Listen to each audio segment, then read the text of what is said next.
सलाम पाकिस्तान, हमीन अकीबी आपकी खिदमत में हाजिर है। तसव्वुर करें एक लम्हे में दुनिया का मंजर बदल जाए और आपके आसपास एक खामोश दहशत छा जाए। आसमान पर धुआं, ज़मीन पर दहकती आग और जंग का माहौल। लेकिन क्या आप इन सब से बचने के लिए तैयार हैं? क्या आपने वो एहतियाती तदाबीर अख्तियार की हैं जो आपकी जान बचा सकती हैं? क्या आप जानते हैं कि एटमी हमले की सूरत में आपको किस तरह बचना है? क्या आपके पास वो गोलियां हैं जो आपकी ज़िंदगी का सामान बन सकती हैं? क्या आपने वो ग़िज़ाएँ और मशरूबात ज़ख़ीरा कर लिए हैं जो ताबकारी के असरात को कम कर सकते हैं? अगर नहीं तो वक्त आ चुका है, आप तैयार हों। आइए इस वीडियो में हम आपको बताएंगे कि जंग की तबाही में, एटमी धमाके की सूरत में और जंगी हालात में आपको क्या करना है ताकि आप महफूज रह सकें। हम आपको दिखाएंगे वो राज जो आपकी जान बचा सकते हैं और वो तदाबीर जो आपको इस आलमगीर ख़तरे से बचा सकती हैं।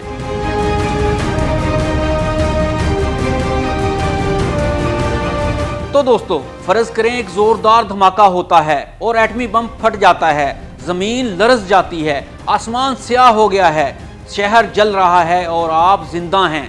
लेकिन सवाल ये है, क्या आप वाकई महफूज हैं? अभी सिर्फ कुछ वक्त गुजरा है और आपने दरवाज़ा खोला और देखने के लिए कि बाहर क्या हो रहा है आपने बाहर कदम रखा। बस यही वो लम्हा है जहां ज़िंदगी और मौत का फ़र्क होता है, क्योंकि 30 मिनट के बाद जैसे ही आप बाहर निकलेंगे, ताबकारी यानी रेडिएशन आपके जिस्म में दाखिल होना शुरू हो जाएगी। जिल्द जलने लगेगी, मतली, कै, चक्कर और आंखों में जलन, अंदरूनी अज़्ज़ा रफ्ता रफ्ता ख़त्म होने लगेंगे और चंद दिन में मौत वाक़या हो सकती है। ये सब कुछ इसलिए क्योंकि आपने वो खामोश जहर यानी ताबकार राख को सांसों में उतार लिया है।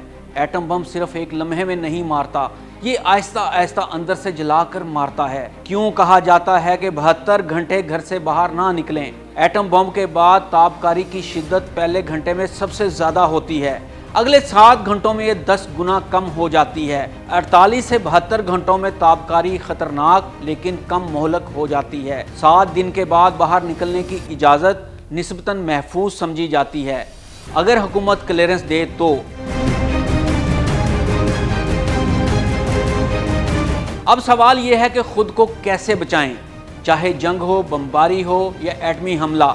अगर आप शहरी हैं तो आपको मालूम होना चाहिए एटमी हमले के बाद फौरी इक़दामात क्या करने हैं। फ़ौरन किसी तय खाने या बंद जगह पर चले जाएं। खिड़कियां, दरवाजे मुकम्मल बंद कर लें। प्लास्टिक शीट, टेप या मोटे पर्दे से दरारें बंद कर दें। बाहर के कपड़े उतार कर अलग रखें, जिस्म धो लें। पोटाशियम आयोडाइड की गोलियां अपने पास रखें और वो खाएं। विटामिन ए, सी और ई ताबकारी के असरात को कम करते हैं। सेलेनियम और जिंक भी जिस्म की मुदाफ़ती निज़ाम को मजबूत करते हैं। बहुत ज़्यादा पानी का इस्तेमाल करें, जितना ज़्यादा पानी पी सकते हैं वो पिएं। तो दोस्तों, अब हम बात कर लेते हैं कि फ़िज़ाई हमले की सूरत में हमें कैसे बचना है। फ़िज़ाई हमले की सूरत में सायरन बचाए जाते हैं। हमारे पास जदीद FD-2000 सिस्टम मौजूद है जो 125 किलोमीटर दूर से आने वाले हमले की पहले से इतलात दे देता है और हुकूमत की ज़िम्मेदारी होती है कि हमले से पहले सायरन बजाए जाएँ। जैसे ही सायरन की आवाज़ सुनें, फ़ौरन ज़मीन पर लेट जाएं, खिड़कियों से दूर रहें, मुमकिन हो तो बंकर या सेफ रूम में चले जाएं। जब तक क्लियरेंस ना मिले बाहर ना निकलें। ज़मीनी हमला हो तो फौरी इनखला का रास्ता जानें। एमरजेंसी बैग तैयार रखें, पानी, खुराक, अद्वियात, रेडियो, पावर बैंक, शनाख्ती कार्ड जिसके अंदर मौजूद हों।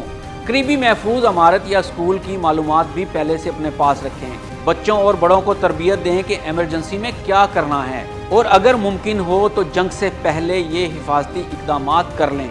वो क्या हैं, आइए जानते हैं।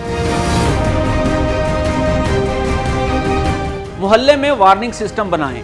सोशल मीडिया पर अपनी लोकेशन शेयर ना करें। मोबाइल में हुकूमत की एमरजेंसी ऐप या रेडियो ऐप इंस्टॉल रखें। नफ्सियाती तौर पर बच्चों को तैयार करें कि ये सिर्फ एहतियाती तरबियत है। एटम बम की सबसे बड़ी तबाही बम नहीं, लाइल्मी होती है। अभी वक्त है सीखने का, क्योंकि अगर जंग छिड़ गई तो तैयारी ना करने वालों के लिए वक्त नहीं बचेगा। तो दोस्तों, आपने क्या अपने एमरजेंसी बैग तैयार कर रखे हैं? आपके करीबी बंकर की लोकेशन क्या है? और आज सायरन बजें तो आपके बच्चे जानते हैं कि क्या करना है। तो दोस्तों, अल्लाह पाक पाकिस्तान की हिफाजत फरमाए, अपना मोराल बुलंद रखें बहादुर कौमें ही मुश्किल वक्त का डट कर मुकाबला करती हैं। घबराना नहीं है, डट जाएं। हिंदुस्तान के खिलाफ अपनी फौज का भरपूर साथ दें। पाकिस्तान जिंदाबाद, पाइंदाबाद।